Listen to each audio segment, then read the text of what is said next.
Maudoma hotelfo ebenya de akwakodi ho anaase edin ene wo nanso eni ho ehye nipa da sani ebetu akwawiem ene onyankropon akwatena democracy eyema bibifo anaase enyema yen kwasi broni trim popa ene sentia wode vaccination eba abibiman mu na family plan so mpo no enhye ben ana kwasi broni hyehyeye e wodi krom enti a wode etoa yen eba ne sen ana gay ati atese e wiase afana nyinara ene we se illuminati ene we se freemason ene we se sumwe mu ni nyinara ahyase firi he no broni trim po a wode sanyema we nyinara Bano dia twa bibimamu anything we entram se hwe wake up Africa kwasiada we ni kwasiada bia awia dumienu ekopem awia no mienu live on Royal TV eya dwumadia ofa poku danko ye executive director edema freedom mind movement ene ofa Israel Nkroma aye coordinator edema freedom mind movement no ebeka me Michael Asma ho na yesim konya na madi dwumadia wo chiame na ensem bia tise no ye gina twa kronkron so abakosem ene ntwere ahodo so na edia mo hu ba bia obibini ufiri enu mu a eduro ene soma wo sombo na mabrofo sisi a brasso se call together train kaye no etumi bam ne no ana hyase o freedom mind movement dwumadie friend say wake up Africa dwumadie so brasso say ye fa dwumadie live on Royal TV so kwasiada we ni kwasiada bia awia dumienu kopim no mienu na ya de so adwenche na wasemmisa yeye ano e dia ma wake up Africa abibiman moma yen sore oh la la minua adentina assassin samo aya wo dadwene You are somewhere. Na me mo nchiremu. Sawu pesa se esidan ana filling station. Me kamfu KY Real Estate about. KY Real Estate in Sasano. Manso samu biane ho na langa de san sambiaso no. KY Real Estate. One sasi wo miabi to sa. Apollonia, Akrama, Ensumia, Dobro, Ahiabu, Dowenya, Chopoli, Dawa. Katamanso, Sege, and Central University at what Afrao Quantum Ponoso. It's answer KY Real Estate in Sasa who needs and someone to know 1 hour what the kind to ton Sassino FTSC 1 year. She and see now one so what can it dear KY Real Estate a chair quite walk bomb barrier. Any a shaman so KY Real Estate was Lebanon and Nick old police station at the Shenimu. Penny power that KY Real Estate anone na odia hinkan yabua frano wahuma trufu so 0203 936 446 ana 0543 995 919 KY Real Estate what's about Joe what sassy so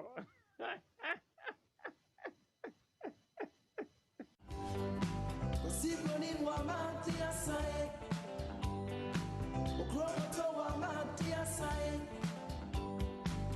Amuna oba ye krum se oba betre ya mesu Eche no to nipa eche no di asase akwanu le akwanu mana dia sabio akwanu mana dia sabio akwanu mana dia sabio akwanu Sibronin wa matia sae Okroto wa matia sae Amuna oba ye krum se oba betre ya mesu Eche no to nipa eche no di asase akwanu mana dia sabio akwanu mana dia sabio akwanu mana dia sabio akwanu mana dia sabio Okromoto wa matia Sibronin wa matia sae Okromoto wa matia sae Amuna oba ye krum se oba betre ya mesu Eche no to nipa eche no di asase akwanu mana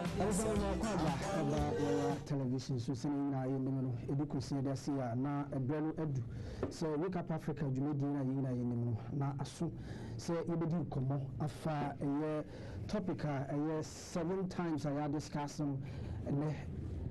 part 6 times I discussing and part 7 of it a na yɛbɛ discuss Jesuit order nkɔmmɔdie no ana yɛgu mu a yɛka bebree na bɛbisa sɛ Jesuit order no ɔmo firi hefa Romanfoɔ akakye nsɛm ɛna yɛka yɛ Catholic for nsɛm na yɛgu so a yɛdi ho nkɔmmɔ na wɔtwetwe mu nyinaa no yɛdi nkɔmmɔ a ɛmu nhwam ebi so ɛhu na yɛhu nsɛm bebree yɛte nsɛm bebree yɛhu de Romanfoɔ ɛtumi yɛ yɛhu de Jesuitfoɔ ɛtumi yɛ yɛhu kwan a ɔmo fa so a ɔmo yiyi mpanimfoɔ bebree ɛfiri hɔ ɔfa poku dankɔ ɛboa yɛ na yɛhu ɛyɛ Federal Reserve ɛkwan a ɔmo fa so a ɔmo de yɛ ɔmo nneɛma ɛkwan a ɛba ne nyinaa no nkamfoɔ no ɛyɛ nkroma so ɛma yɛte aseɛ sɛ yɛka sɛ Jesuitfoɔ a na ɔmo yɛ nkɔfokuo bi a ɔmo ɛhu ankasa ɛsiane sɛ beebi a no wɔ a ɔmo ntɔmpete ɔwɔ wiase nanso ne nyinaa no yɛgu so a yɛdi nkɔmmɔ sɛne ɛbɛyɛ a yɛbɛhu ɛkwan a ɔmo bɛfa so a ɔmo bɛyɛ ɔmo nneɛma even in this modern world no kwan a ɔmo bɛfa so a ɔmo toto ɔmo nneɛma no ne nyinaa no mpanimfoɔ no so ɔmo ma yɛhu na yɛnya history na yɛtumi de aka asɛm yɛgu so a yɛdi nkɔmmɔ no na bebree na ebisa sɛ ɔmo nti biribi a ɔmo fɛ no Jesuit na program no ɛyɛ ɔmo de yie ankasa ɛsiane sɛ abakɔsɛnsɛm deɛ ɔmo te a na ɔmo hu saa nkɔfoɔ na ɔmo ahwɛ ɔmo yie na obi bisa question bi sɛ nti ɔmo a mabɔ mfitaa te sɛ aso abɔfoɔ sane fam nyinaa no adwemmɔne yɛ taa ɔmo tirim yie ɛneɛ kɔsoa na hwɛ ɛyɛ Royal Television ɛbɔ ewiade mmienu kɔpem no mmienu a na dwumadi no ahyɛ aseɛ saa bere yi no yɛgu so a yɛdi nkɔmmɔ ɛfa ɛyɛ Jesuit nkɔmmɔdi ɛyɛ Wake Up Africafoɔ ɛna de dwumadi no ɛbɛyɛ mpanimfoɔ mmienu a kɔsɛde bi ɔmo nya abotrɛ ɔmo nya adagyere ɛtena ase na yɛdi nkɔmmɔ ɛyɛ wɔfa yɛ Poku Dankɔ yɛ Executive Director ɛma Free the Mind Movement ɛne ne ba Israel nkruma sisi ɔsɛ mami nkasa ne nyɛ biem ne ba Israel nkruma ɔmo ayɛ krado sɛ ɛndɛ ɛso ɔmo yɛ bɛwuram ɛwɔ part 7 na before sɛ yɛbɛkɔ mpanyinfoɔ na sɛ mɛda mpanyinfoɔ no adi no mami mma ɔnte nneɛma baako bi bi ase na yɛmfa dwumadie no ɛnhyehyɛ so na before sɛ dwumadie no ɛbɛhyehyɛ so no kae sɛ wobɛtumi aka yɛ social media handles no ho ɛyɛ Wake Up Africa GH ɛwɔ Facebook saa so na Wake Up Africa GH ɛwɔ YouTube mɛsan so ada nkɔfokuo bi a ɔmabɔ ɔmo nkyɛnku ɛyɛ Wake Up Africa show ɛyɛ TV show no sisi a yɛ hiti ɛyɛ akɔ almost 200 sisi a yɛ 106 bebree na ebu akyire a ɔmo bɔ pono mu dwumadi no ahyɛ aseɛ mo ara na mo sɛ yɛnti kuro yɛate na yɛate ne deɛ questions biara na sɛ comment biara no wobɛgya agum mede link nso bɛtum ama mo na motumi adi nkɔmmɔ yi kae sɛ deɛ ndɛ dwumadie no a yɛbɛka no ɛmfa ɛndɛ deɛ ho pɛ deɛ atwa mu ɛkɔ na yɛndiscase deɛ ɛndɛ ɛteɛ Mr. Samuel Amehia wo ne panyin a woda ya no a woma group no atwa yie ɔbade nhyira wo sɛ wo control group no anapa mu ne wɔde nkɔmmɔ bebree gu so a yɛbɛmaintain group no sɛne bɛyɛ a bebree naa ne bɛte ɛhu ɔbɔadeɛ no korɛ abusua yɛgu so a yɛdi nkɔmmɔ no yɛma wo hu nneɛma baako mu bebree naa tumi bisa sɛ yɛn branches a ɛwɔ mountains no yɛmbobɔ no mu hu ne panyin ɔda no a wɔbɛtumi adwene ekuro no yɛka sɛ abiri mampɔn mamfe edu kurom kuropɔn latɛ nkugua abiri emu ɛne nkuronkuro a atwitwa ho nyinaa ahyia ne nyinaa no ɛwɔ akurapem nan mu no anaasɛ mountains no obi ɔba no ɔtumi aboaboa saa nkɔfoɔ no nyinaa no yɛfrɛ no Mr. Nate wobɛtumi afrɛ no 02016885524 mesan si nɔma no so biom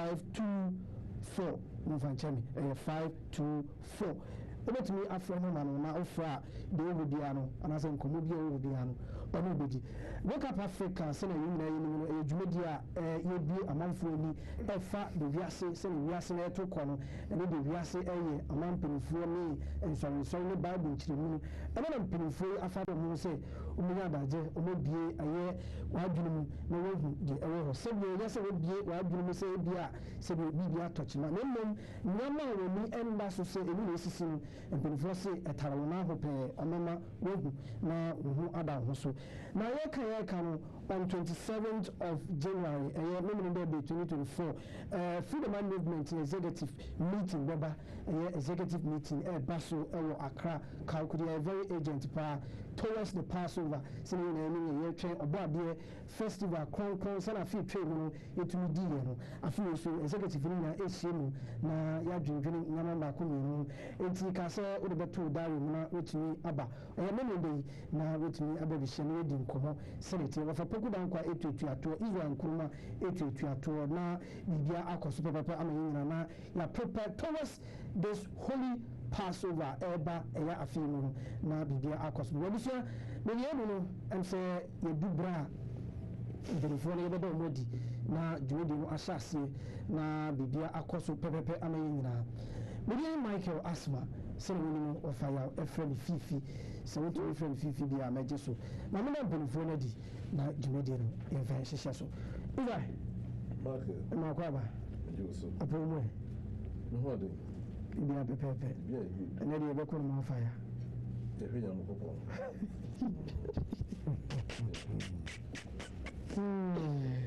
Over him, does he say, Ade?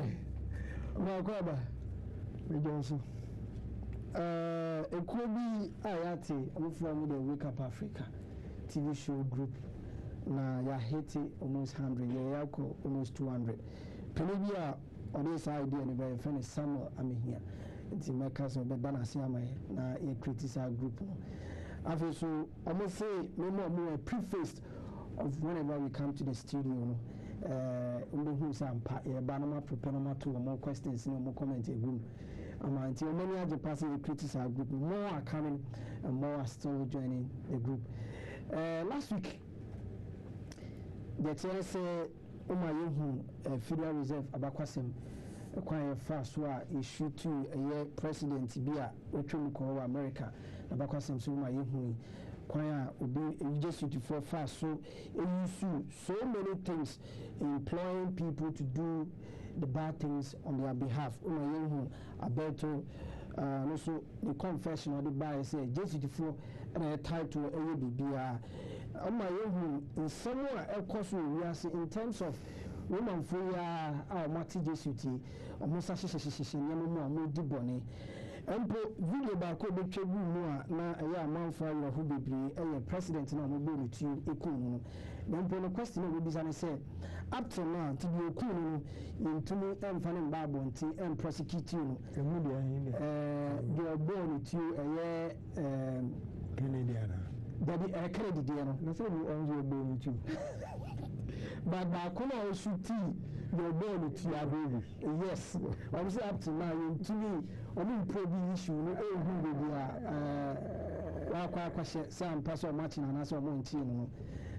Music can be as a Bokumano because if you are not Ghana has your baby. You are about you. Oh, Ghana. I'll say, we're incarnating or be Ghana. If you are born in the Ashanti. I was saying,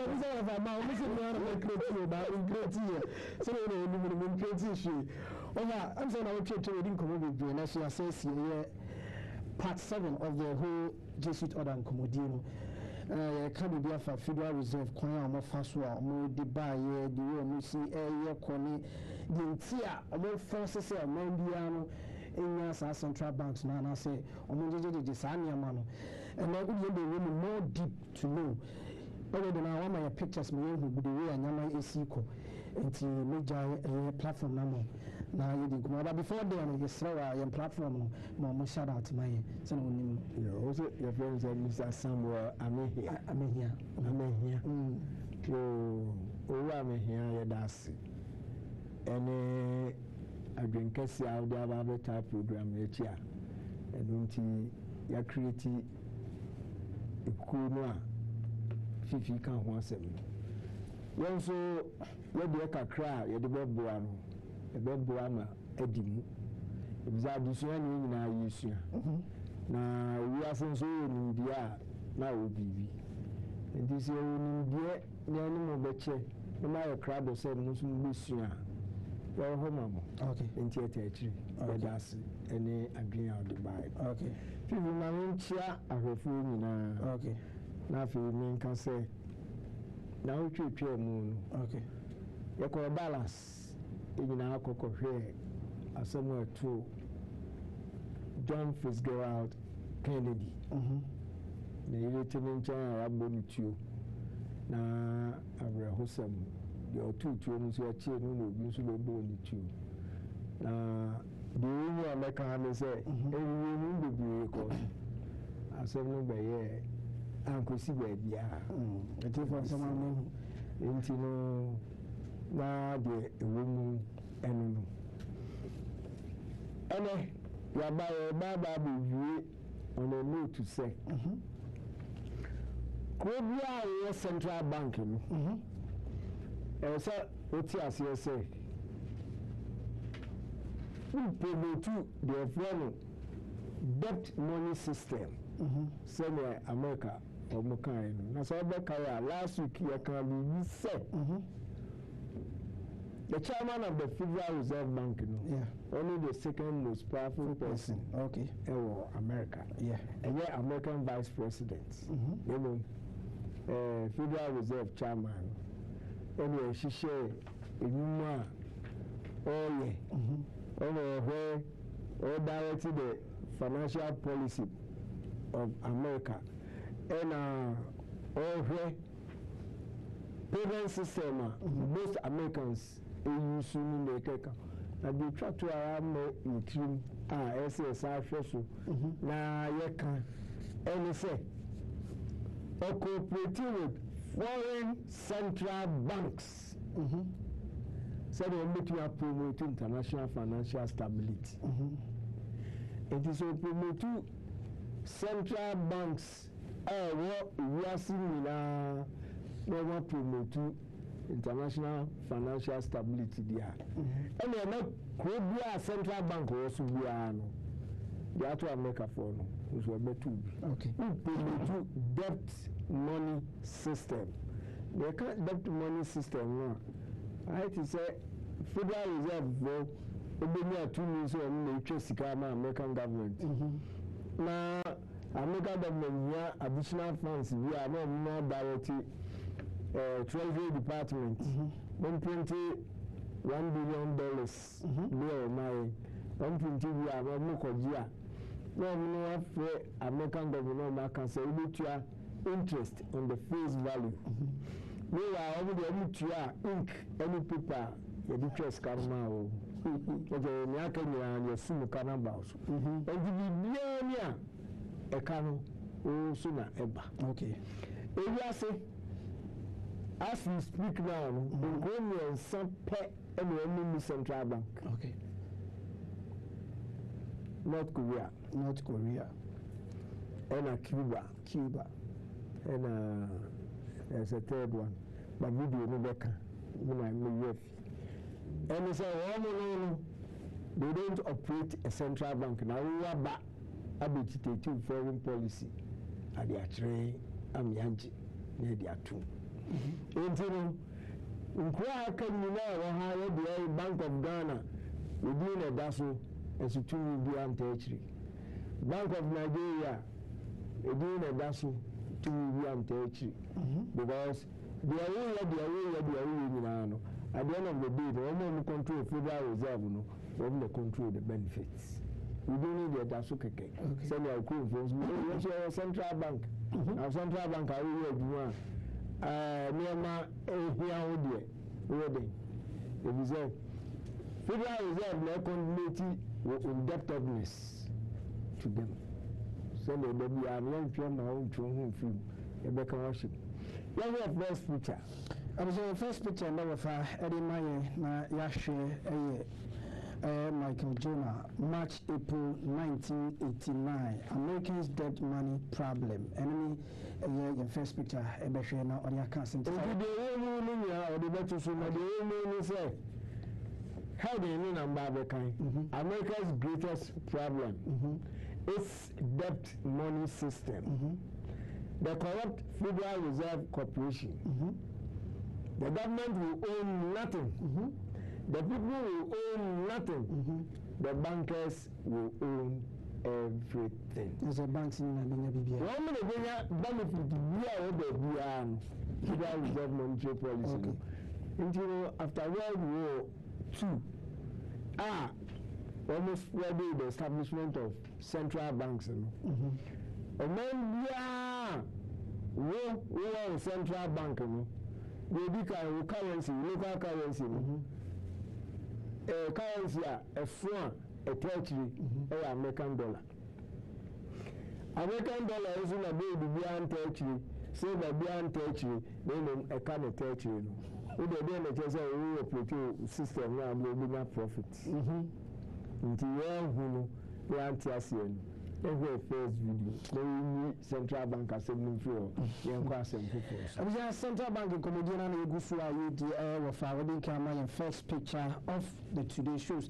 I said, there's a better video, Dick and all central banks in the world all central banks in the world are directly linked to the Federal Reserve monetary policy in America. Until what central banks be a movie as linked directly to the Federal Reserve policy in America. Until they see America, it will to be a central bank be a one memo. Tisaya Kradwa, Jago.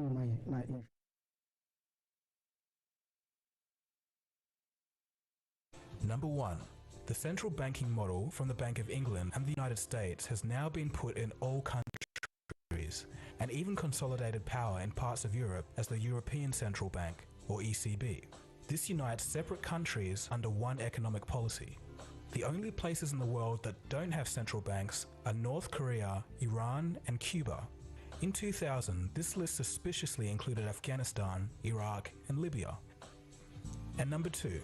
Since the end of World War II, the US dollar has been the reserve currency of the world. This means that all central banks hold US dollars in their reserves. In other words, all other currencies are backed by the US dollar. This directly links your country to the Federal Reserve's monetary policy in America. More on this later.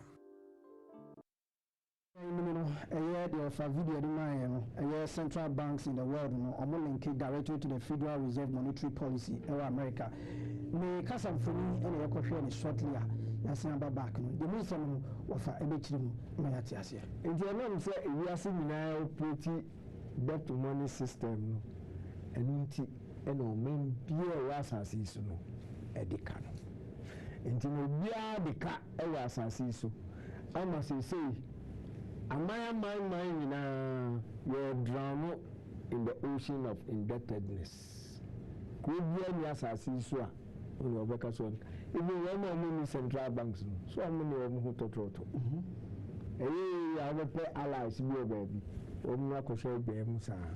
And you know, here, only a crack there, a part of Iviasi economic system in this city. So I'm a career. And there, Jesuit, modern, a sea Titanica, a because see a Sicaphonia here for because the Jesuits 1 year and say a Sicaphonia Kakuku, you know, Munkwani, a shape no man. One more grassroots, wow, pay greener pastures. Our Moko Belfast, no more far shape. And migrants, you call Bobra, you call Bobra. I didn't hear my meaning. You pursue a conspiracy, no so. Your mamma who said, Butaya, you could come as a capo. If you want the Muslim by I don't know a shirt. Look, there's a video on the cool, Ubiano, feel. After sinking the ship, and after a baby, you are maker, or when you have to say there, I didn't know how to probably, I don't know, Mamma, Federal Reserve. No man, I started saying, yeah, opinion, support. Let's say 1913, Senior Louis Farrakhan, on my background information, and have me and also Baby General. And the other general, and a Kobanse. The time here, just was running, and say,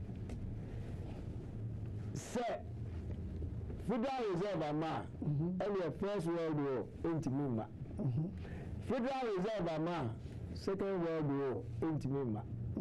If it's only Yesika, where they are creating wars, Senior Vatican, let me are enemies. Orthodox Christians, will be two mercy. Okay. Into the whole essence of world wars, any revolutions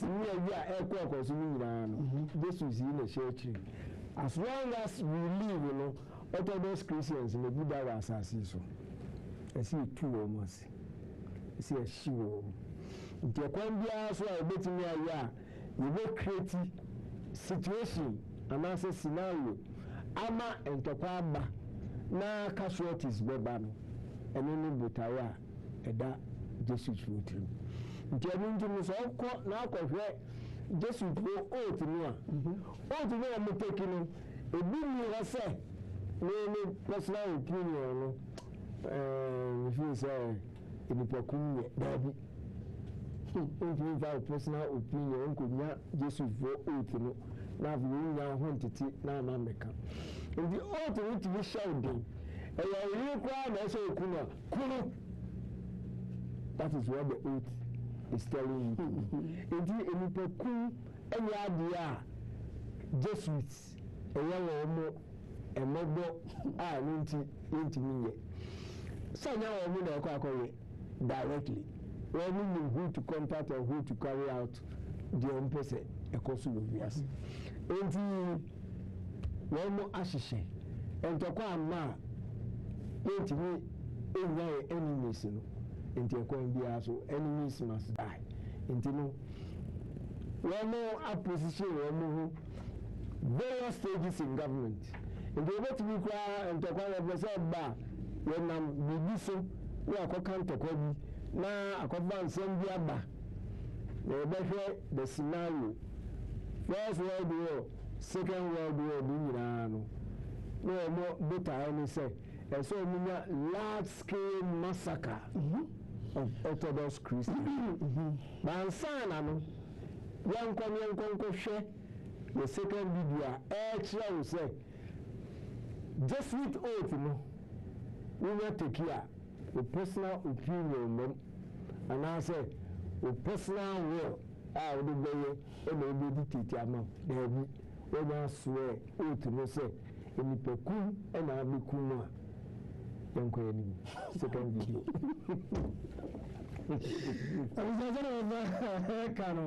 We'll see you paying say a Jesuit order no so we are doing here only personal opinion be and you can say the Jesuit orders any personal opinions and wills. Sorry, the Jesuit order override any personal opinions and will until we are doing here only personal and as opinion. Yes, I heard.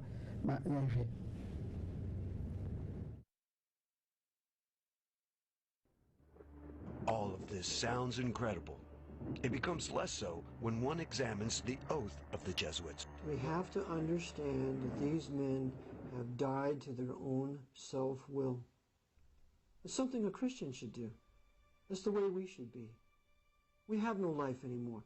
Our life we're dead with Christ and we're hidden God with Him. When Christ is revealed, who is our life, then we shall be revealed with Him in glory. We need to learn to die to ourselves and count our lives as nothing.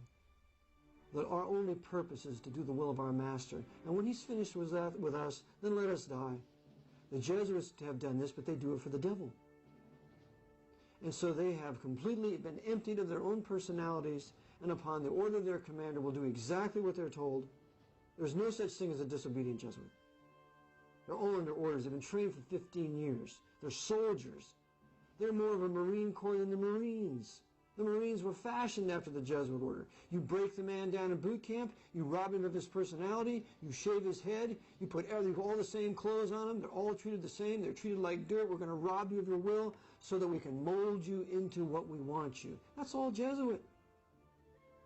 So, this is how they think. In a given the order, they will kill you, me, themselves, their mother, anything they're ordered to do, that is what they will do. We're going to bring down 9/11 today, gentlemen. Okay, give me the order, what we do, what button we push, do I need to be inside, outside, what is it? And that's what they'll do. We need to bring down the Pentagon today. We need to blow up Arizona in Pearl Harbor in 1941. Okay, I'll be there. What's my orders? They're all under orders. And this is why you can have no country. with a Jesuit presence in it. They have to be expelled. And all their agents that they work through must be expelled. And this is exactly what Tsar Alexander I did in 1820. He kicked out all the Jesuits out of Russia. In 1822, he shut down all the Masonic lodges. And in 1825, he was poisoned. So this is the Jesuit mindset, and we should read the spiritual exercises. We should read some of their works. We need to read the Jesuit doctrines of regicide, how it's no murder to kill a heretic, how it's okay to lie, cheat, and steal, how it's okay to kill your enemy, how it's okay to kill a woman that you commit adultery with. If she should want to tell on you, you can kill her. It's all right in there in their canon law. It's okay to steal. The whole world is their candy shop, where they can steal everything they can get their hands on to consolidate it under the power of the Jesuit order. And if that means killing kings or sinking ships, even if it causes their own death, they do it for the greater glory of God. Ad majorem Dei gloriam. When a Jesuit priest is elevated to a position of high command, he is administered what is called the Jesuit Extreme Oath of Induction. This oath has been called the Fourth Vow, or the Blood Oath, given to those in the Society of Jesus besides the traditional vows of poverty, chastity, and obedience. A copy of the Extreme Oath can be found in the Congressional Record. I want to read a statement to you, which is the Jesuit Oath. It says, this is the Jesuit Oath. I do further promise and declare that I will have no opinion or will of my own, that's from the Spiritual Exercises of Loyola, or any mental reservation whatever, even as a corpse or cadaver, but will unhesitatingly obey each and every command that I may receive from my superiors in the militia of the Pope. I furthermore promise and declare that I will make and wage relentless war, as I am directed to do, to extirpate and exterminate Protestants and liberals from the face of the whole earth. I will neither spare age, sex, or condition. I will hang, burn, waste, boil, flay, strangle, and bury alive these infamous heretics, rip up the stomachs and wombs of their women, and crush their infants' heads against the wall, in order to annihilate forever their execrable race. And then it goes on. The point being, throughout the history of the Jesuit order, they will shoot, they will burn, they will flay, they will do whatever it takes to destroy anybody who stands in the way of what they want to do. Sasa na yɛkɔhwɛ Jesuit order sɛ wonya akɔdwa ne pɛ biribi ni hɔ a ɛkyerɛ sɛ wobɛtumi ayi wo ho afiri mu wonya akɔdwa ne ni wone personal opinion anaasɛ yɛ wo obiara ni hɔ a wobɛtumi aka sɛ menyɛ as far as awadwa ne mu sɛ ɛsiri kum tete sie no mu no bi no no fa sika wɔ no hye no bɔmbe ɛno de ɔsɛ woyɛ ɛno ɛna yɛkɔkɔhwɛ yi a yɛasɛ aba back the new baby of Ansano, now actually over 1773 million.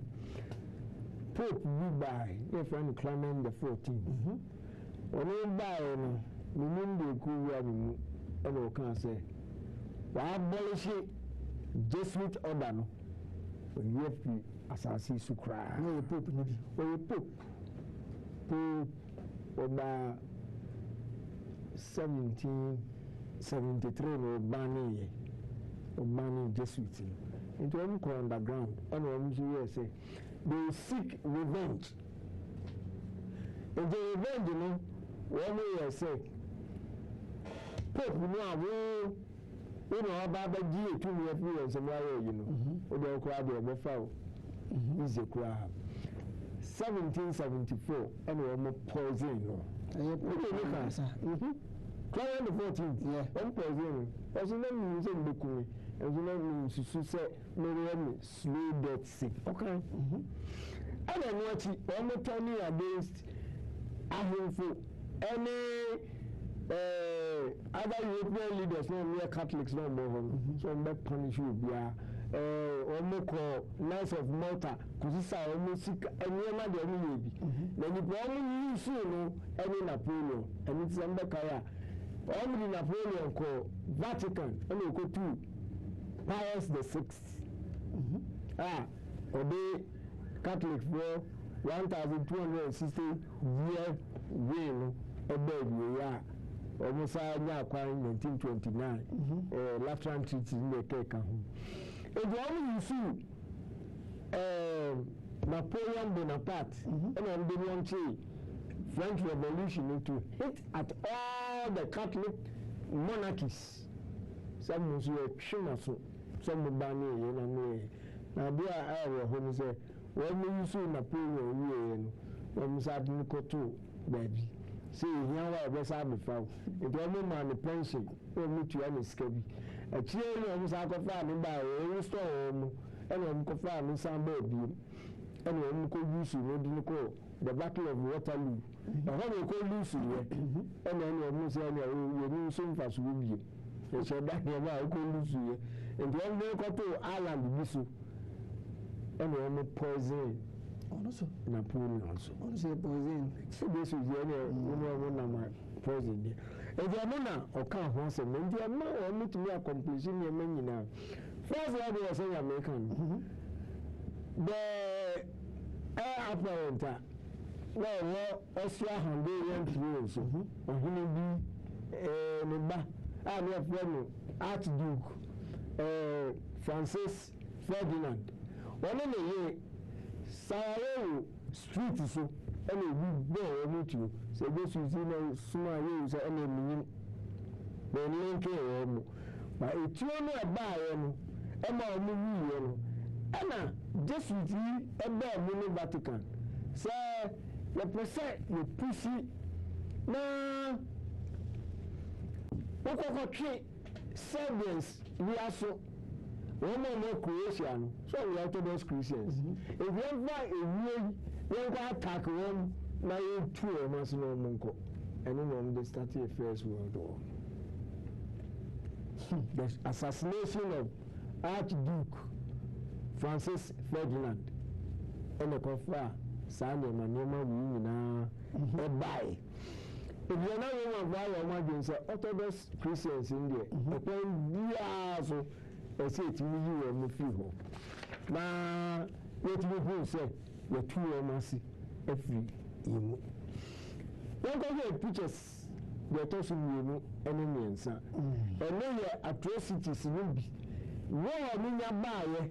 First world war, second world war, you buy it. Catholics, we are not target,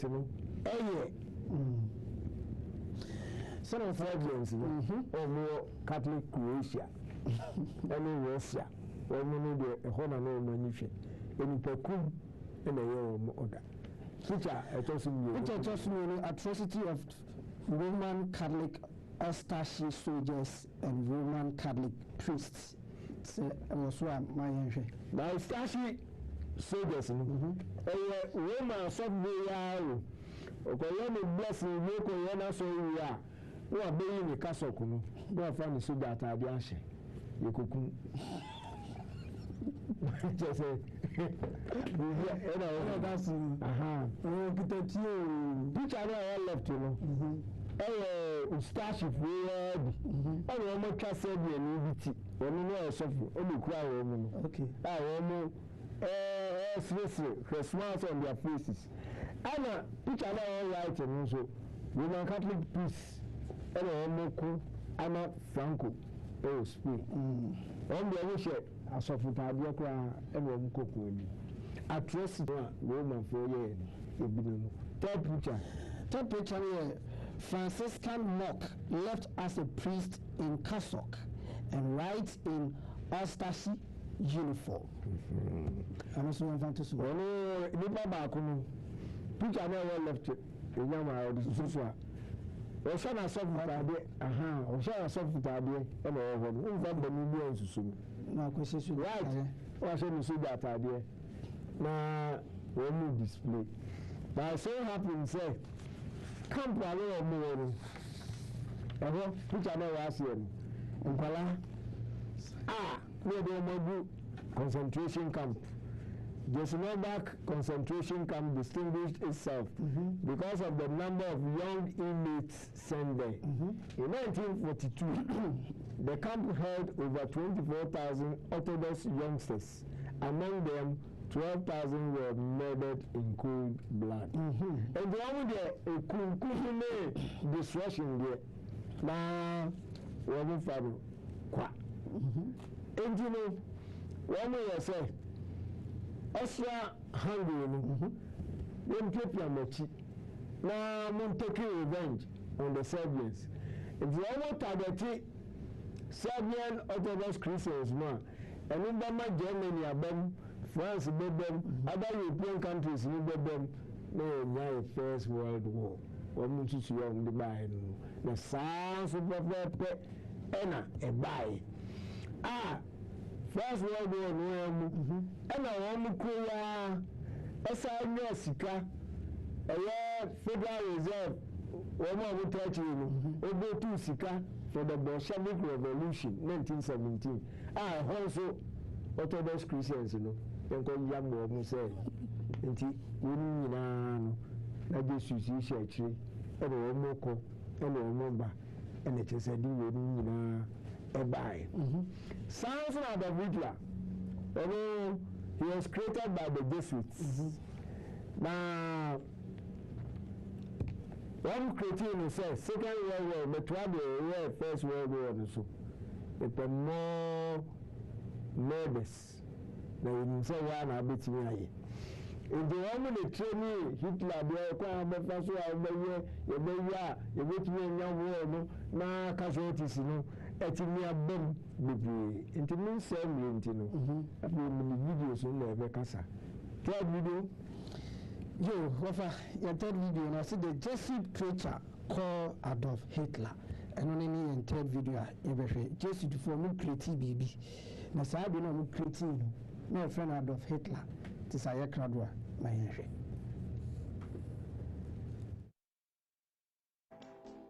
In the discipline of historical research, one of the greatest taboo subjects is to look into who financed Hitler. The answer is clear and easily verified. The Vatican and many of the wealthy elite in the West gave Hitler the money he needed to build the Third Reich. Adolf Hitler was created to be an instrument of the Jesuits, and like Napoleon, Hitler served his creator well. Millions of the Vatican's enemies were dead, and America forgot George Washington's warnings and abandoned its policy of isolationism. During World War II, the Vatican targeted the Orthodox Christians in Croatia for destruction. As in World War I, the Orthodox Serbians of Croatia suffered again in World War II. A campaign of terror and murder was inflicted on the Serbs by the Croatian Ustaše regime. The leader of the Ustaše was Ante Pavelić, a Roman Catholic. Pavelić and the Ustaše murdered around 500,000 people, while 250,000 were expelled and another 200,000 were forced to convert to Catholicism. Like the Jewish Holocaust, Pope Pius XII never condemned these atrocities, nor has any pope since then condemned them. Once the war had concluded, the Vatican helped former Nazis escape Germany to safe havens in South America. They even helped Ustaše leader Pavelić escape to Argentina. Pope Pius XII was the Pope who saved hundreds of thousands of Europe's Nazis who passed through Vatican monasteries, Dominican, Benedictine, and Jesuit, where they were given shelter, new identities, new passports, sent largely to South America, but there were plenty sent elsewhere, including to the United States, where there was even a program to get the good ones out, Operation Paperclip, which is well known, but Canada let in, and I know this, Mackenzie King let in tons of Nazis who passed through the Vatican monasteries, and this Pope Pius XII could, it's impossible he didn't know about that. After World War II, a conflict began between the Western powers, mainly the US and Britain, and those of the East, the Soviets and the Chinese. It came to be called the Cold War, From its beginning, the Cold War was a way of keeping the world in chaos and fear, pitting the Christian nations against the communist nations. And most importantly, a way to keep the spotlight off the Vatican. Many people knew of Rome's backing of the Catholic dictators of Europe. They also knew of Rome's aid in helping many of them to escape. The Vatican had not been punished for these crimes. In fact, Pope Pius XII should have stood before the judges at Nuremberg. The Jesuits used the Cold War as an effective diversion for Rome. It worked like a charm. To get it started, a rock in the road had to be removed. That rock was General George S. Patton. At the end of World War II, General George Patton wanted to attack the Soviet Union. Patton saw the menace to the free world communism was and wanted to go ahead and end it. Patton's conversation to General McNarney in 1945 was revealing. Why do you care what these goddamn Russians think? We are going to have to fight them sooner or later. Why not do it now while our army is intact and the damn Russians can have their hind end kicked back into Russia in 3 months? The Jesuits could not allow the Soviet Union to be destroyed. As Robert Wilcox lays out in his book, Target Patton, Roman Catholic William Donovan, head of the OSS, arranged for the assassination of Patton. Patton had survived 3 previous attempts on his life. He also survived the 4th, but was hospitalized. While in the hospital, a refined form of cyanide was given to him that can cause or appear to cause embolisms and heart failure. After making preparations to leave the hospital, Patton's health took a sudden turn for the worse, and he died. The result was that the Jesuits got their Cold War. Yako Asanaba video na yakɔhwɛ Adolf Hitler Jesuit for a creative no ne sane dwuma ana yakɔhwɛ ya Asanaba no enti ye bisa question ye bisa you omusema me bisa over we be bisa answer what to ask we ye the whole world say amount of people be di bɔne a na yɛka sɛ international court wɔ hɔ na ya from na ya be judge wɔ mo pɛ ɔmo bɔne ɔmo di. Now, what I'm feeling is that some according to most of the shows here, you say, the bonnet in the international court to me from one. The Bush called the Iran. What is there no international court? Papa, I'm to say. Like on a second video. Okay. And also, Hitler, was a year, Duma. Vatican can't send me. Jews no, yam or say, Yamo Yamoko. Your first video Adolf Hitler Bakuya Husam and Yugosha, the Nazis and the Jewish Holocaust, among Husam and a Yababe, and video ya at also and nine. Tayakradwa, Jagumai. The cruel massacre of the Catholic Church during the Dark Ages continued to the Holocaust, which killed 6 million Jews. The most tragic event in human history.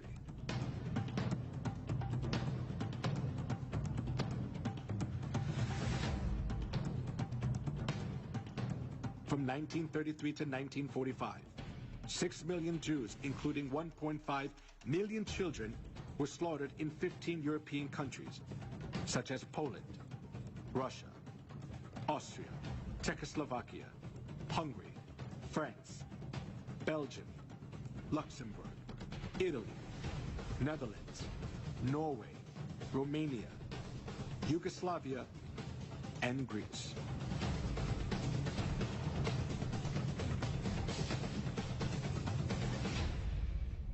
All property of the Jews was confiscated.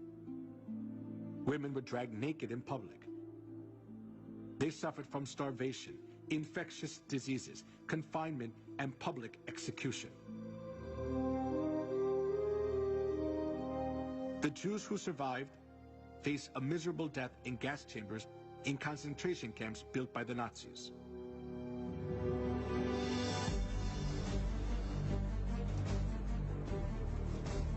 When the gates of the concentration camps for the Jews were opened as World War II ended, the world was shocked.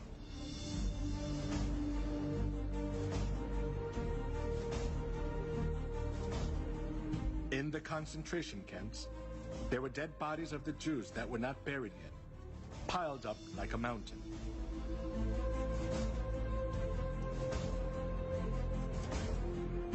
While Hitler massacred 6 million Jews under the pretext of ethnic cleansing, the Catholic Church publicly advocated Hitler's genocide of the Jews, claiming it stood for anti-Semitism.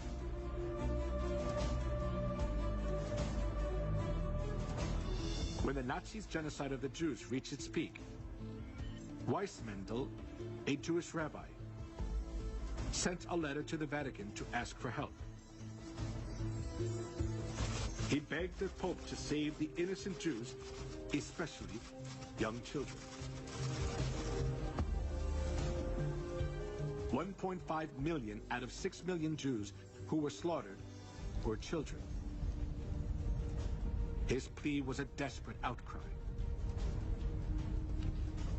However, the reply he received from the papacy was not just heartless, but blood-curdling. There is no such thing as the innocent blood of Jewish children. All Jewish blood is guilty, and the Jews must die, because that is their punishment for that sin. The Catholic Church was always hostile to the Jews for the reason that they had killed Christ. And they committed countless murders under the pretext that they were punishing the Jews on behalf of God.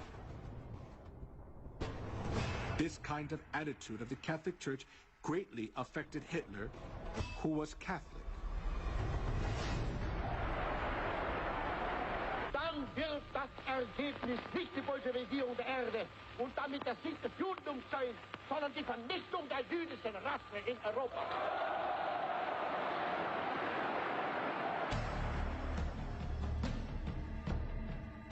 Hitler was a fervent Catholic. The reason Hitler extremely hated the Jews was from the historical experience of the Catholic Church, which had treated the true Christians and the Jews mercilessly for 1,600 years. For this reason, Hitler was able to commit the Holocaust, sending 6 million Jews to gas chambers without hesitation.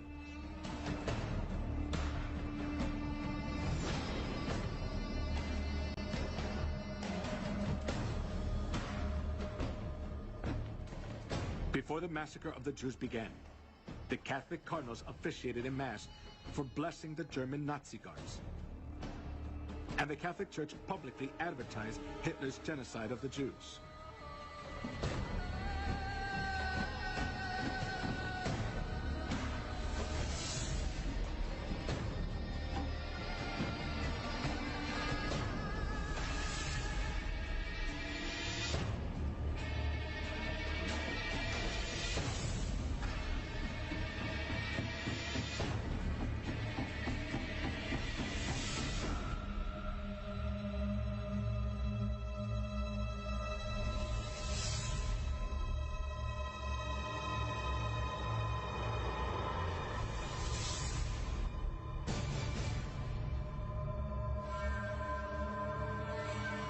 The Catholic Church has committed crimes against humanity for centuries in the name of religion.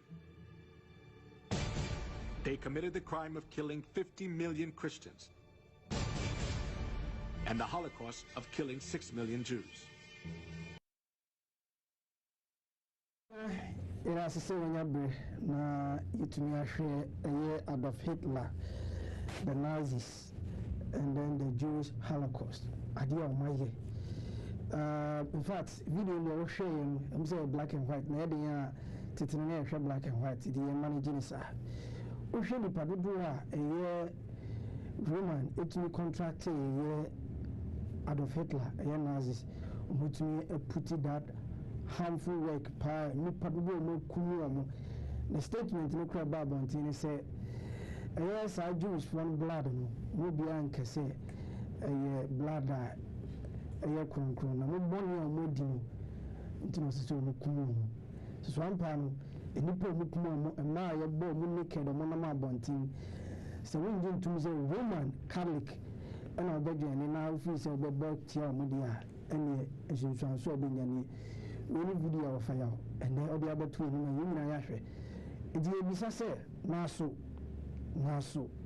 omugusu amudi dwumase omudi bonise ewiase na omugusu amuti hoyi na bebre na ko masori eje wo hwa ya asode anase moja asori na woko you can say edin the poku and ejina Roman Catholic na ye ka say video da ka hwe yi wura ho musumi wura ho na ofada to aso senate over fifi me to aso no man in town no ko abomu ye meka me say ye meka me say e ko ba say Roman Catholic Church one crown ma one ma Hitler about power okay one the country one ko bring na say mon to abama Hitler we nya kwan me tu okay ha we nya prepare bi akan because I'm going to say secret terrorists 73 okay was some of the secret terrorists in Busua came in page 73 also the Vatican helped Hitler to gain power and then help him consolidate his grip on Germany. This was done in part by advising the Catholic Party of the Germany to vote for Nazis candidates.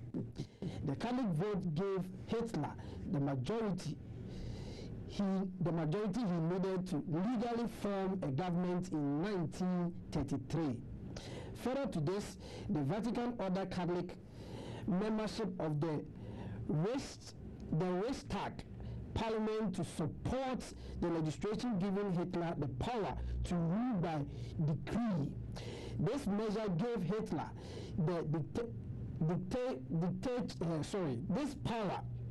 This measure gave Hitler the dictatorial power he needed to destroy the German communists.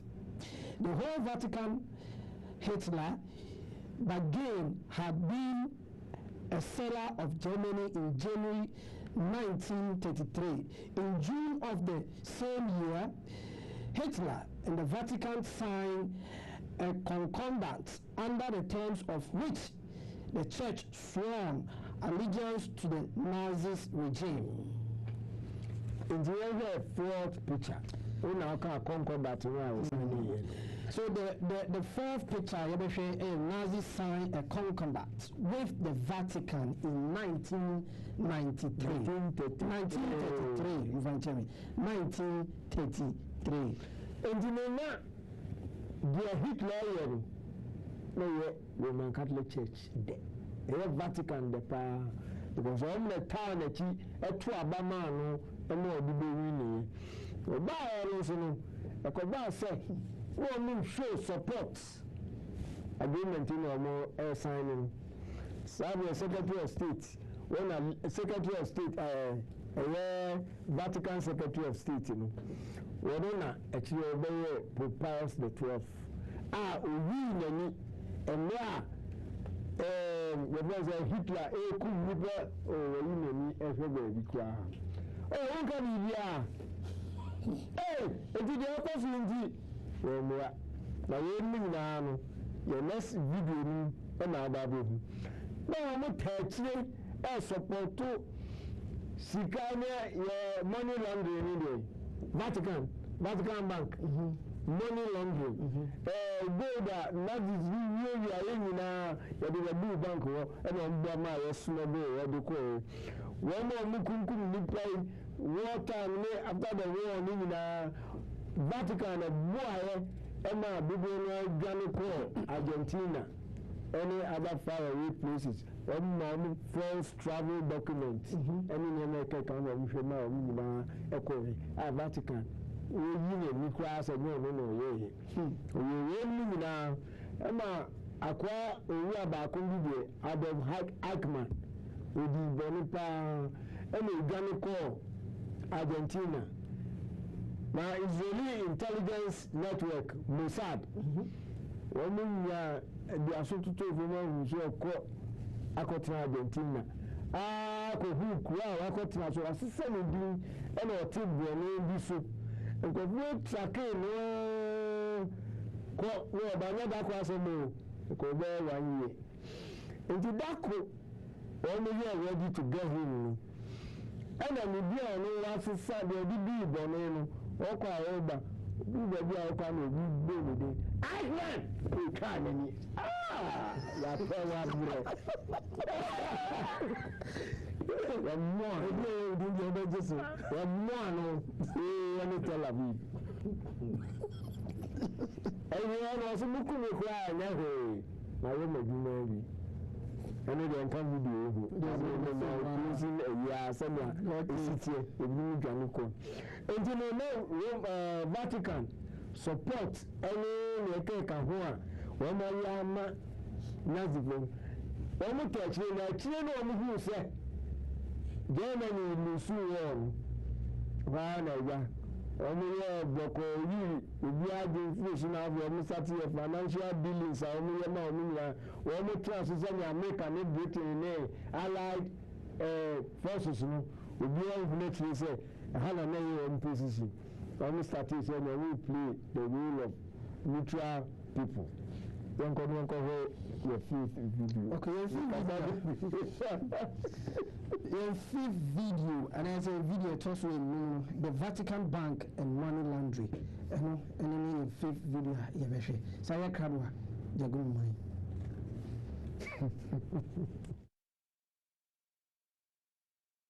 Wondered why the Vatican is its own country? During the Great Depression, Italian Prime Minister Mussolini cut a deal with the Pope that would change the world. If the Vatican would give its blessing to the fascist party, Mussolini would recognize it as a sovereign nation, and he would pay the church $1.4 billion, which was about 1/3 of Italy's entire annual budget.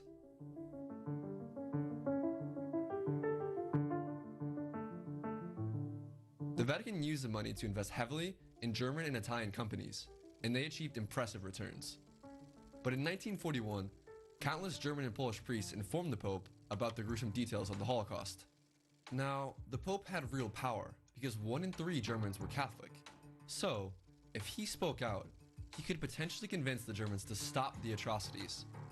The British, French, and Americans begged the Pope to put an end to it. But he did nothing. Why? Well, for one, he was afraid of angering the Nazis. But that can't just be it, because in 1944, when it was obvious the Germans were losing the war, the Pope still didn't speak out. So what was the real reason? Money. You see, the Pope cut a deal with Hitler, similar to the one with Mussolini. One of the implications was that if the Pope spoke out, the Nazis would seize all the church's German holdings. Meanwhile, the Allies had blacklisted any country doing business with the Nazis. Yet, somehow, the Vatican was the only country in Europe not blacklisted. Why? FDR was afraid of the powerful US Catholic community, and this allowed the Vatican to play both sides, doing business with both the Allies and the Axis. So the Nazis used the Vatican Bank to launder blood money, and the Allies knew this. And get this, many Jews had life insurance with Italian insurance companies. And when the Nazis murdered their family members, they tried to collect their payouts. But the insurance companies denied them, because, well, what were those powerless Jews going to do about it? Later, investigators estimated these companies stole over $200 billion from the Jews.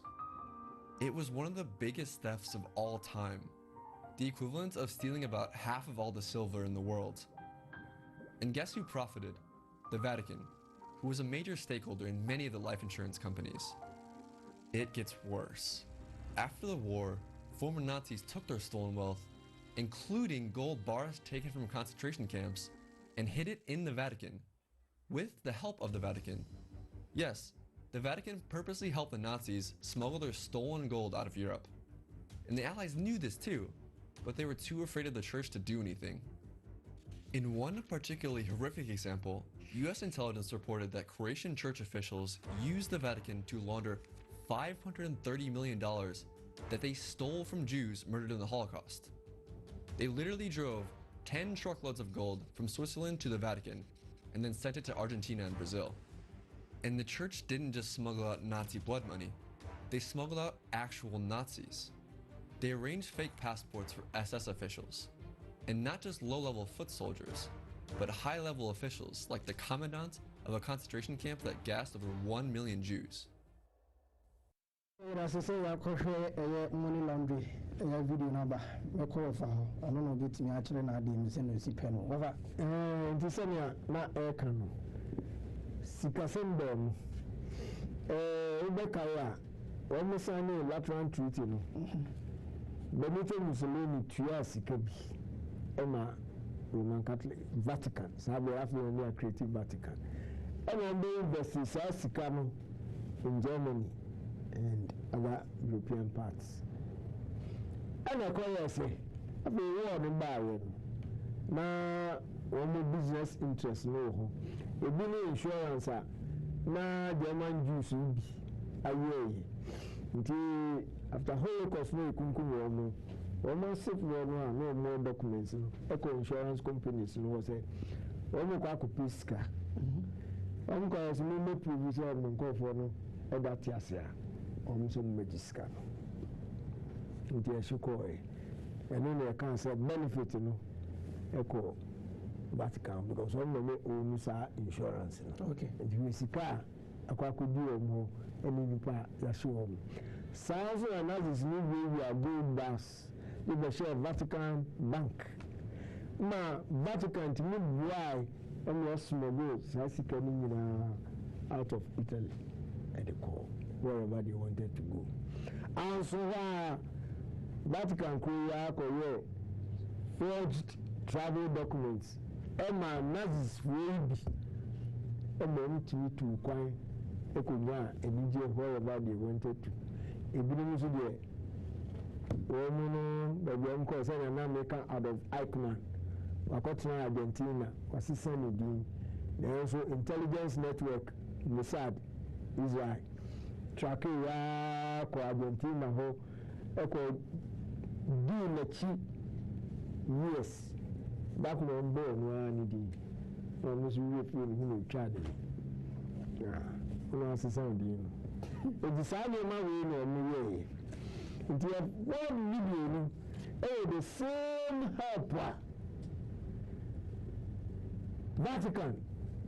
A bit more Nazi. Well, the Bonia only being Papal the 12th. Because I know not on page for us. And to not Hitler be all when you home. And to be a desert or Cadino as a me. I am because say me. And he said, a dear woman. General, you may be out from Bonia. Say, this is Senya, we can't last week. Yes, you could know, but when it will identify from your training room. You say, Minister, because you see, I really see that is a children, I will and will be no me. You be had their show. Well, the last video, they could take you back. I was a video talking find the Jewish how the Vatican helped Nazis to escape during the Second World War. Into any video, and it did try to Afa. I cried, my young shake. The world scrambled to return to normal, while the Allied victors attempted to bring justice to the Nazis for their crimes against humanity. Rudolf Hess, you must plead guilty or not guilty.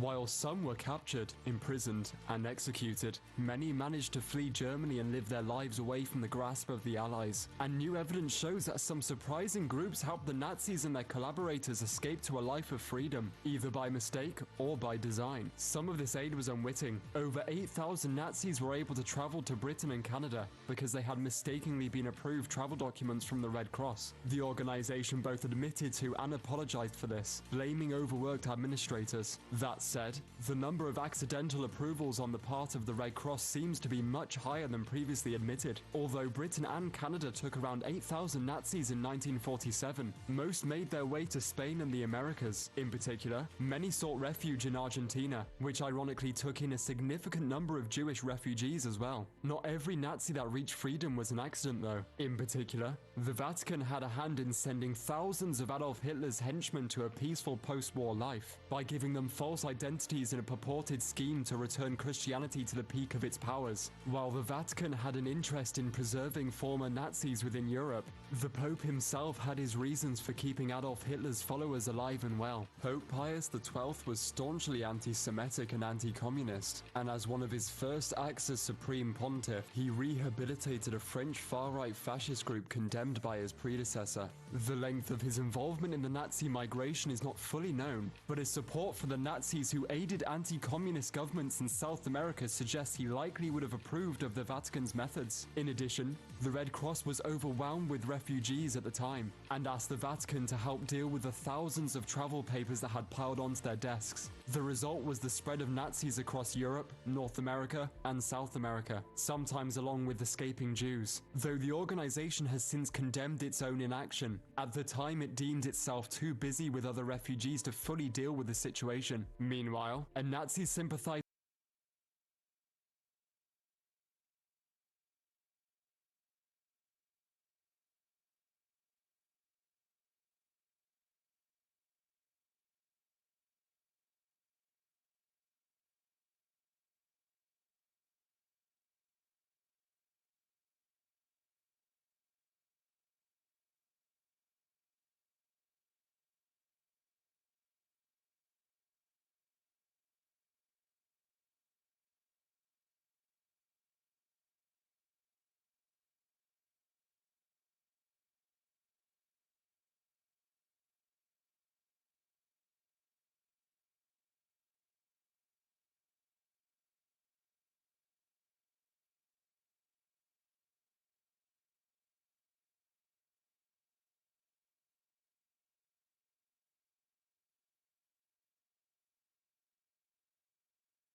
Catholic to pray for forgiveness, pardon. We about 28 May 1998 Ghanaian Times by now the Brazilian Kano and I'm say Vatican City. I said the Catholic Church and its faithful will ask forgiveness for past errors, including contempt for Jews and an heretic during the celebration of the year 2000. Oh, Jews, you know, of a little video, you could do for 6 million. I was a pope no eka. I have bonny and you did you for until 5 money a franchise. Now, how not the bonnet?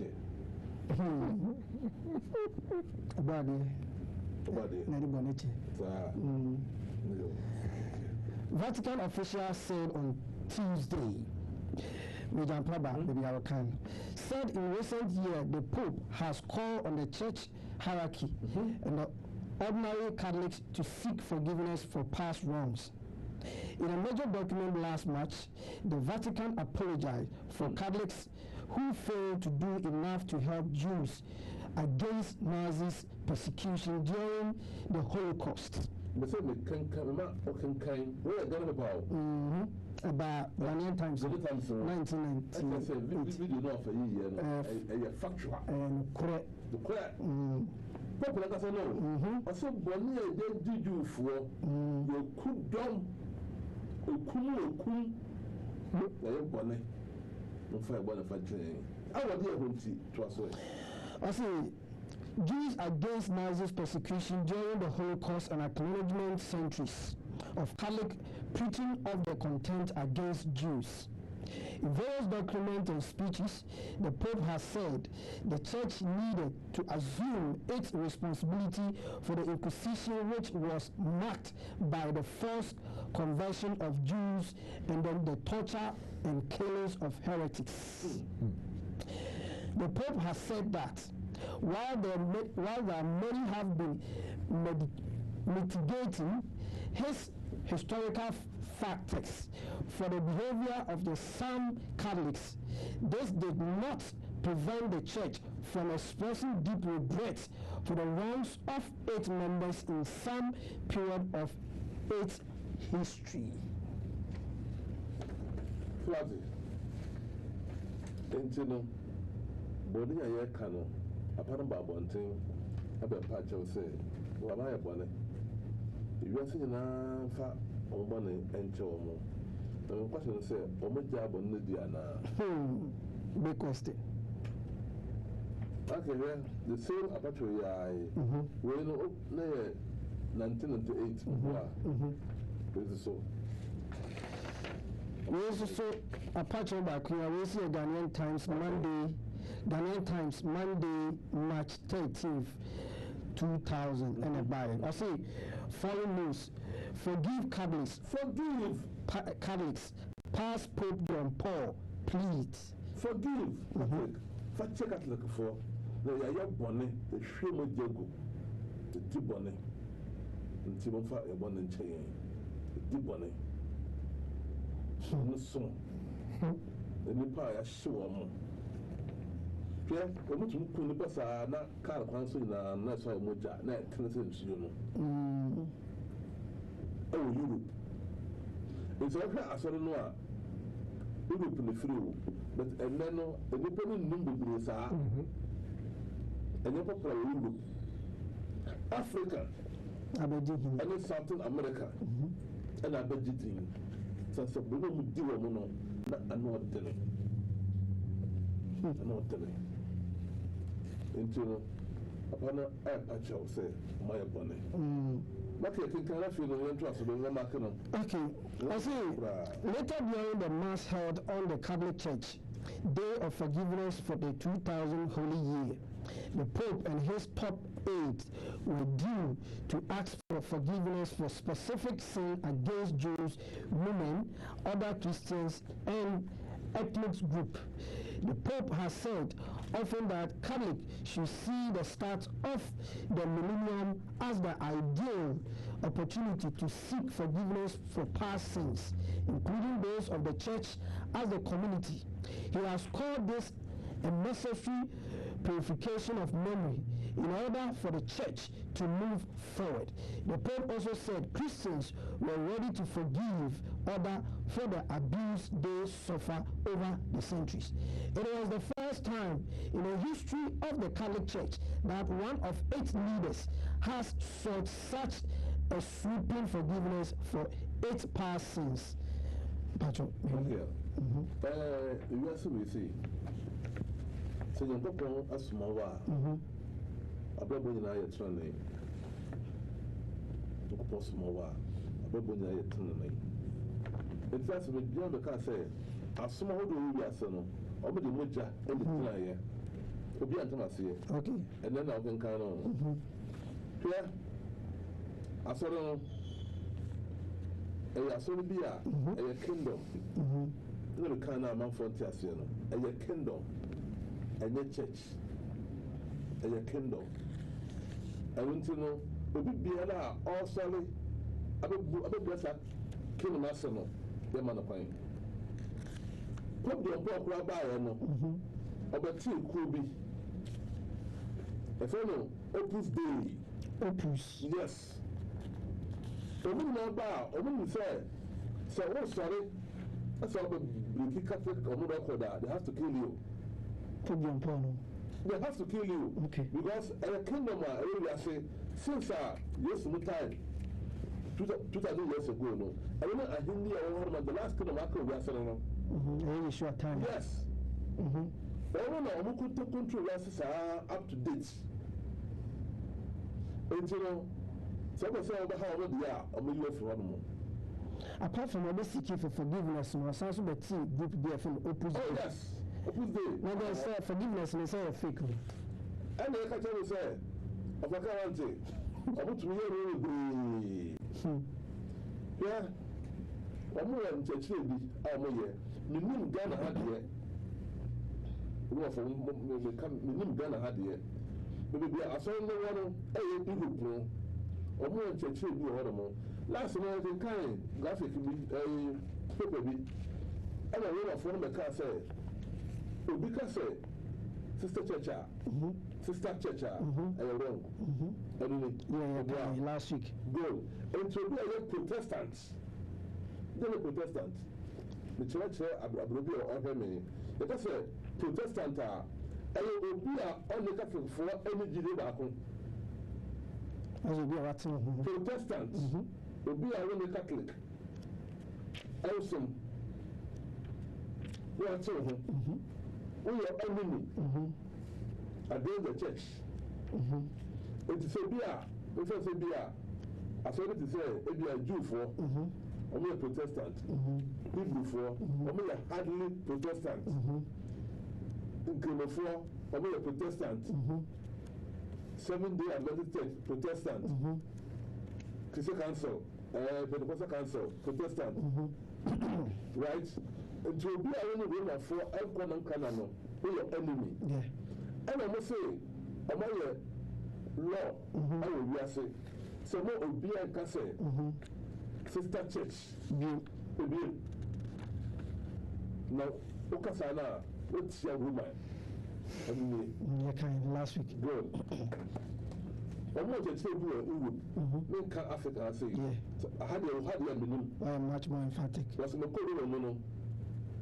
No, but I don't know my room. So, Apala, Ketua Roman school. You know, with the message be at my room. So, be a Protestant or your enemy, you have to kill him. Wow. Yes.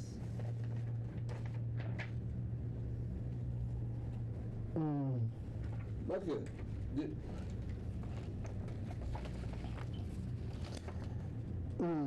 Every so I for Israel starts in a year.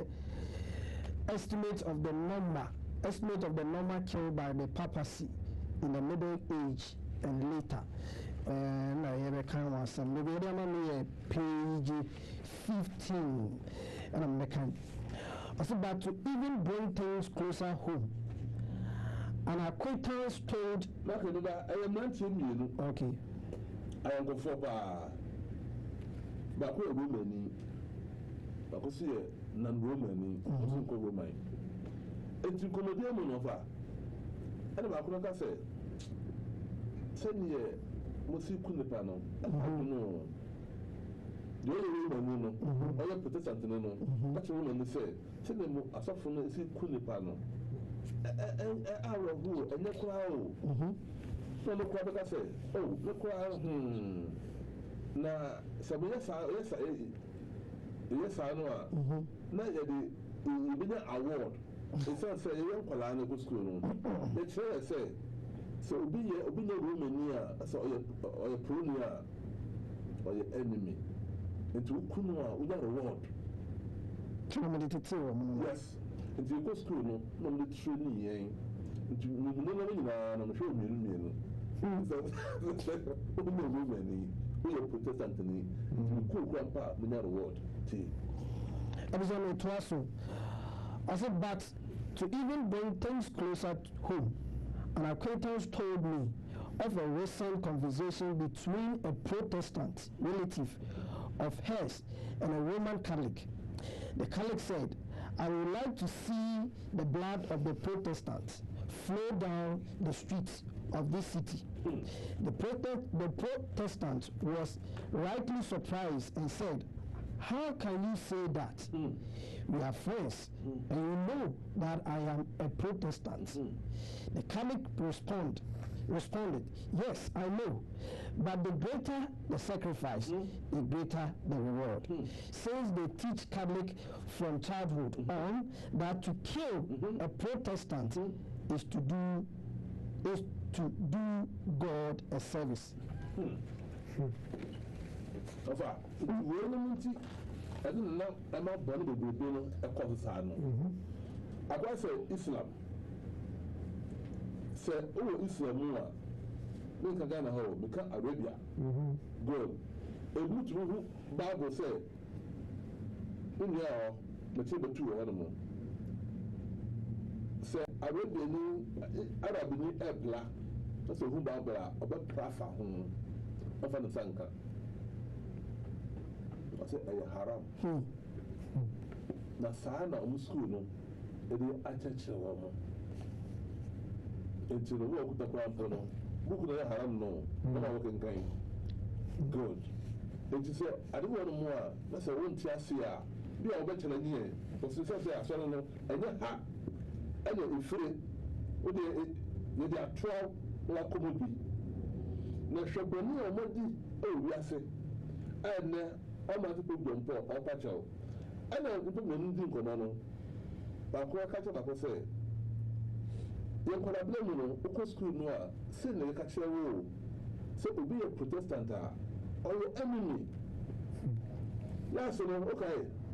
So you can be Joshua. I got your book. Good.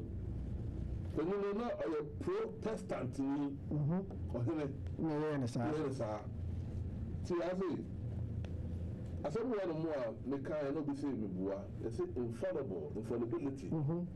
Good. Mafia. What kind? The common.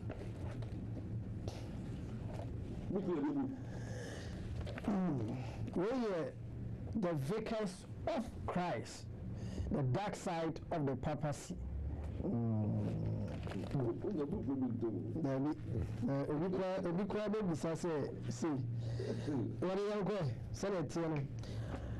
Pius the IX and the disposing power. Even coming from Pius the IX in the aftermath of the Pius, as a graphic Pius. Me boss said Pope for Bonnie definitely. And who said even coming from Pius, Pope Pius the IX in the aftermath of the Vatican, aftermath of the Vatican first. This is remarkable. Almost every pope from the Gregory the seventh on claim that they have power to dispose. Almost every pope from Gregory the seventh on claim that their power to dispose the servants come from God. 2 million on the 2 of them. 2 million Pope, no, the 2 of them. If you're bad, if you're man. Okay. The Pope rules on the earth. What is o control we are seeing so we come new. We are Jew new. We are Hebrew new. We are Jew new. We are one quad here. Control. What shall I say? Whether in the church or in politics, in a place of God, and God power knows no limits. The 2 million only I shall say the name yet. Oh, yes. On the other hand, okay, infallibility. Thank you. On the other hand, not one pontiff ever attributes his power to the gift of the Christian Commonwealth. If it were a gift, where is a single statement of pontiff, emperor, or king to that effect any law or code or conceding him these rights? On 18th century history, historian counted 95 popes who claim to have divine power to dispose kings.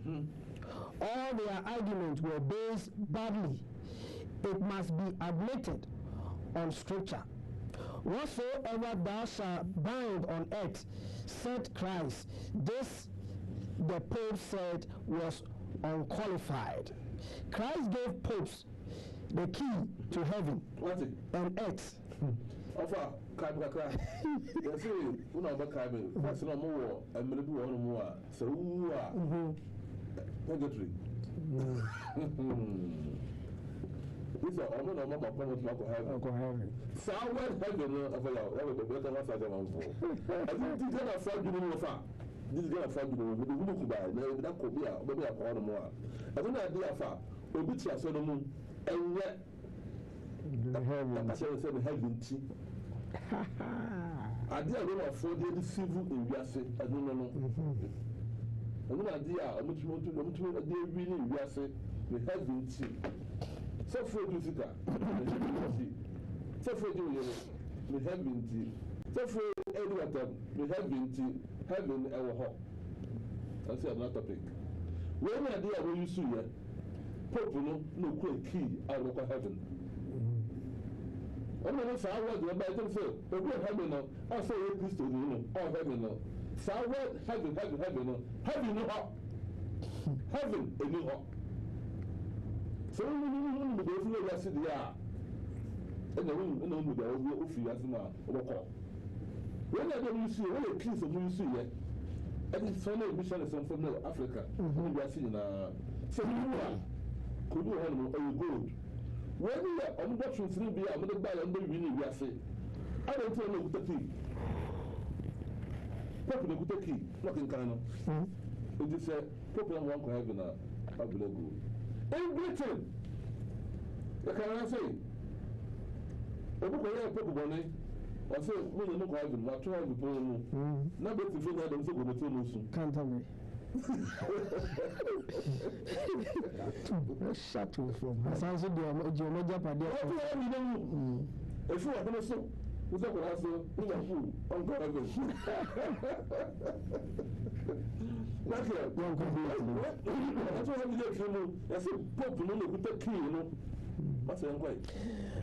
I can see Christ gave Pope the keys and heaven and earth. He feed the whole flocks, including the sheep, chief sheep. When you are there, when you are there, Christianity, I will pillar on your son, and your truck. What kind of one was a bois? So what does a glass? Medially. I never know, I never cheer. All the number at that dying. So many years ago, they see that into the beard say, aqua heaven, aqua heaven. Of course, I say, Bob and a car here. I'm going to be a compilation. I'm going to be a compilation. I mean, that's about Babylon. Okay, Papa, and Tassu. And then a question number key. And then, let's see, I'm going to pass the number key. Now, what be a woman about what? What 2 million on the call? Wakasonia. Babuska, Emanunko. Thank you.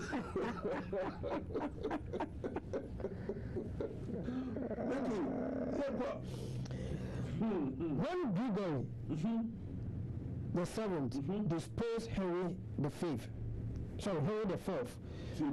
Gregory no. Or your pope. Two Henry. Thank you. King Henry. The fourth. In fact, say, they say the Pope number 2 me say, but to be 2 Henry, okay. Means I'm saying boss of yeah. When Pope Gregory the seventh disposed Pope Henry the fourth, when Pope Pius the fifth disposed Elizabeth the first. That's it. Person may try for this, I know. Person may try for this, I know. Say 2 million, or say that's a man of a king. Until you are here about you. They claim power from God to do so. Thank you.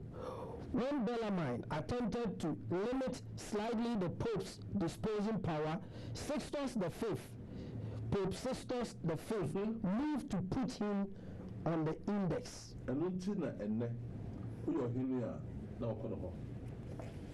Obi oya hini biala men kan fun keto no afakase no omu ni se papa no tumi papa no okure nie nti obi abebe bia be se okoye ne favor okwa akoto nanim sasa men ya na ama Jesuit for no abetu no nti no tumi papa no owo eni we ya mpato ni na no omu ya mo na mase na mo ye okay ya de We see the secret history of the Jesuit, and also maybe other banner. My first 2 books have been sorry, read the one or the man. I'm sorry, I can't send out for Israel. I'm possibly marking our page 4. I'm sorry, I'm not doing it for okay, estimate of the number killed by the papacy in the Middle Age and later. And on page 4, and I can. I said that's the Church of Rome has shed more innocent blood than any other institution that has ever existed among mankind. That the Church of Rome has shed more innocent blood than any other institution that has ever existed among mankind. Will be questioned by no Protestant who has a competent knowledge of history. The memorials indeed of many of her persecution are now so scanty that it is impossible to form a complete conception of the multitude of her victims, and it is quite certain that no power of imagination can adequately realize their sufferings. History of the rise and influence of spirit of rationalism in Europe, volume 2, page 32, Landon Lockman, Green, and Corporate 1910. That's all. The fair will be John Wesley. John Wesley, or your matter is me. Michael. Yes, Papa. I am British in I'm not saying Methodist. Okay. The new ones are Charles and also on the throne, hints and on. Now, you be a motor. I say, rescue the perishing, care for the dying. Jesus is merciful. Tomorrow, you cool mono, no 2 years. It just was a true book. You shall matter for me, him spy. Yeah. Bonia, woman for tea, Europe. And she just was the great to know. You know, there was a true book could be. Book of the Doctrine of Original Sin. We are telling me, Doctrine of Original Sin. A book, John Wesley, or Troy. Well, I saw what he was on Drunk. So, John Wesley, but what is on Drunk? Because now you're Protestant. No, because now you're Protestant. The train, you couldn't pass of the car, you would do more. Yeah, so it is in Sebo Nasi. the copy of no honey, I said that to me. Yeah, so you jacket. My bad too. Yeah, so. Yeah, so. Yes, it's designed. My bad too. Until one Anglican Penebi, Okokisi, Pope Sa. A couple of two. From Roman was Roman. Or the Anglican Williams. Yes, Anglican Archbishop. Okokisi Pope Sa. Hey! Don't know why we don't feel history, no. We don't feel. Papa was there, Sunshine. Just more, what's the kind? Yeah, man, what's it? Michael, so we know history. We are so in the back. We feel, no, so. None of my friends to my own dear mamma so. Look at the history, no. But we are all about the same piano on Unipa. Something for say, we will through Ukrumu Abaya, where you have to know your history. Okay. In the Soprano Air say, if I'm born in Chenua, why I find Jao in the Kano. I don't know probably. You're listening. Yeah, okay. The same estimate of the number killed by the papacy in the Middle Age and later. As in Koti, a year booking Doctrine of Original Sin. Thank you. And then book I had a page 19. And it's a book now. I see there were many attempts to calculate the number killed by the papacy. John Wesley. Albert Burns, in his commentary on Revelation chapter 11 verse 14, states, calculation more or less accurate have been made of number popery has slain. We give one possible method of computation for the often quoted figure of 50 million killed by the papacy in Europe. As stated point, John Wesley speaks of the whole number of victims who have been offered up in Europe since the beginning of the Reformation, partly by war, partly by inquisition, and thousands other methods of Romish crudely, no less within 40 years, if the computation of an eminent writer be just done 5 and 40 million. John Wesley, Doctrine of Original Sin, Part 1, Section 2.8, 1757, Wesley work edited by Thomas Johnson, Volume 9, page paragraph 217 to 19. Nipa ahodwa Europe kumwomo there was a local tree, but say 50 million people. And Roma for sure, I say. Say doing a war. Yes. Doing inquisition. I didn't try because what say about some or someone into no enemy. And then they can say, and then Saturday work from a guy. And it's baby institutions. So you can say schools and I don't say more yet. We can communion. We can flick across. That's what we can answer. I had to come and then the correct. We must flick the tea. If you're not able to say no, I would share. Yeah, sanity. Until a football. We will be more. We are far out from the programs and so on. Until now, I saw no, don't say, so the person we know. None away, you know. So when they are, and yeah, you look cool. Sanity, let us say, we are premier process a proform. No one get the room for no pay. Fully against the room for thank you. So much so much. Okay. Another woman, a car, what the Father, what the Son, what the Holy Ghost. also can be. Oka purgatory also can be. Apostles' Creed also can be. Communion also be. Culture be Jesus Christ. Also can be. When we are saying one of the criteria. But the amount also can be. Until now, Sunday, also can be. Uncle was a grandpa. Christ also can be. If you can't be them, join them. You message, they are. You should catch it out.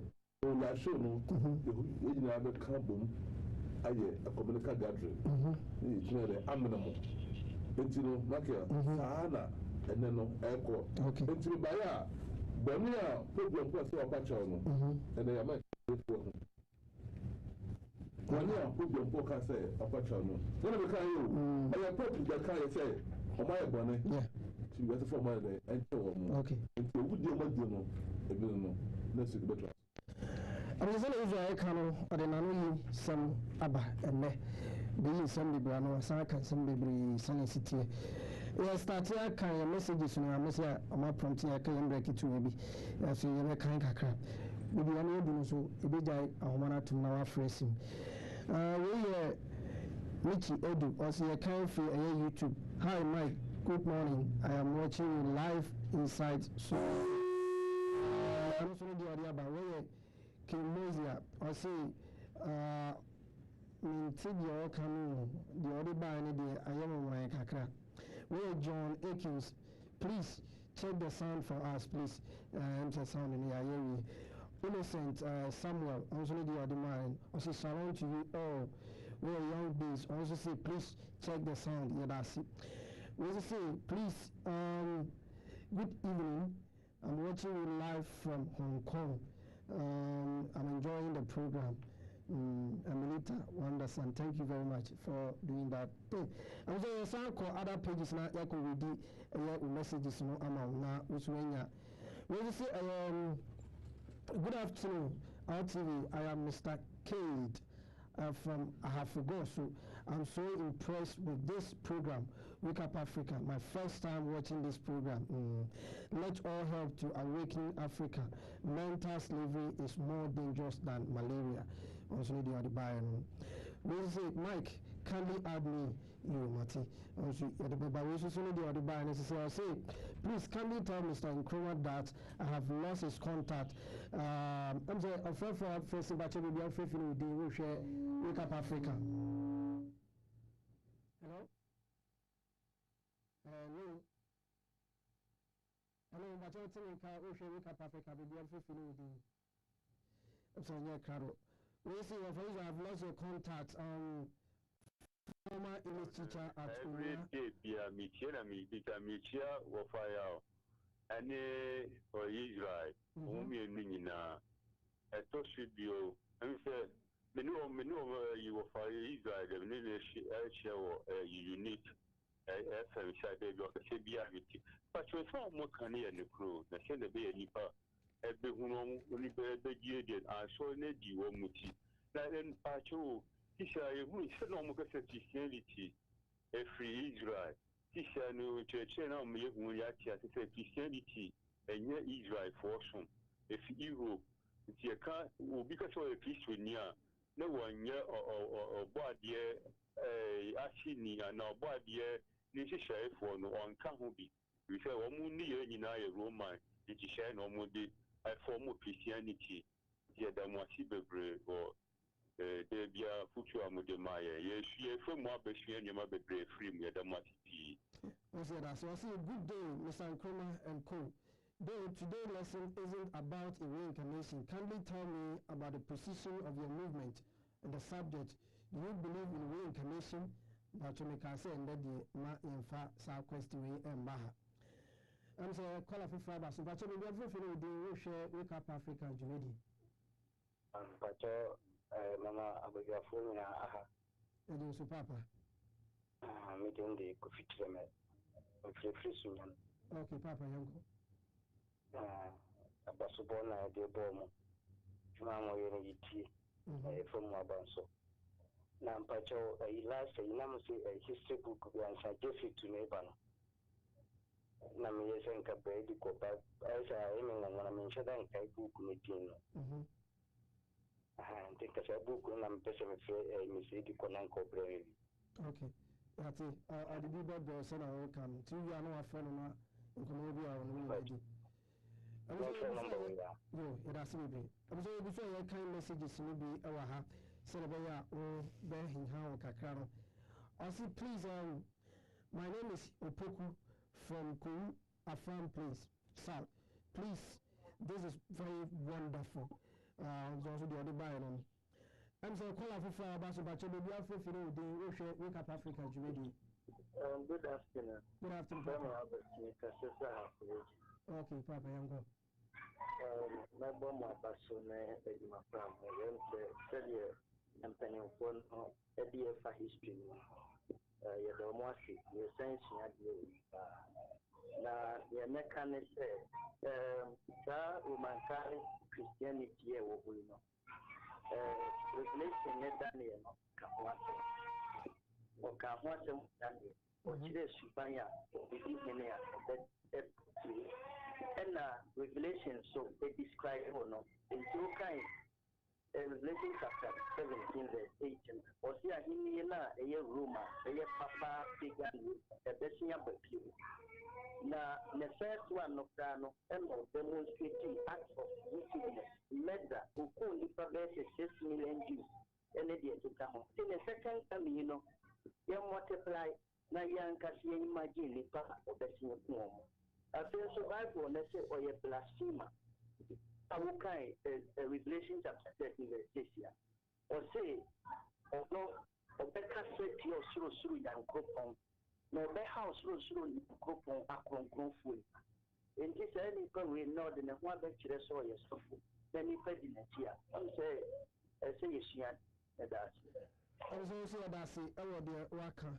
I say, drawing in the oceans of the inhabitants, it is deliberately part of the plan to destroy the world economy, to control the whole world, as they said, we are build back better. It's someone at the bar was saying, I say a build back better. Was stating a categorical amount. So if I say it reset, the great reset. I saw a show, baby. I was baby, a man of crying, and you didn't see her. But even Michael asked my penny from me, why am I doing a course? So a year of a Pokudan executive director in my freedom mind movement. If I command the national coordinator, and I am a course. I said 27th of January 2024 executive meeting Freedom Mind Movement in Asia Accra Kaukudi University area center tibra na ending komo enfa activities ever course during and after of Passover. Abusha hanam de mama yakwa e de bibia bisi oba de nka ho e se shim bi. Bye bye.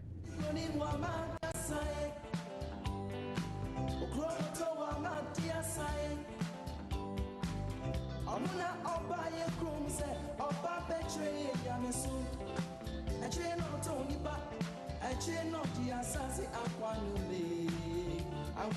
mana bi asamyo akwanu mana bi asamyo akwanu mana bi asamyo akwanu mana bi asamyo okromoto wa matias Sigroni wa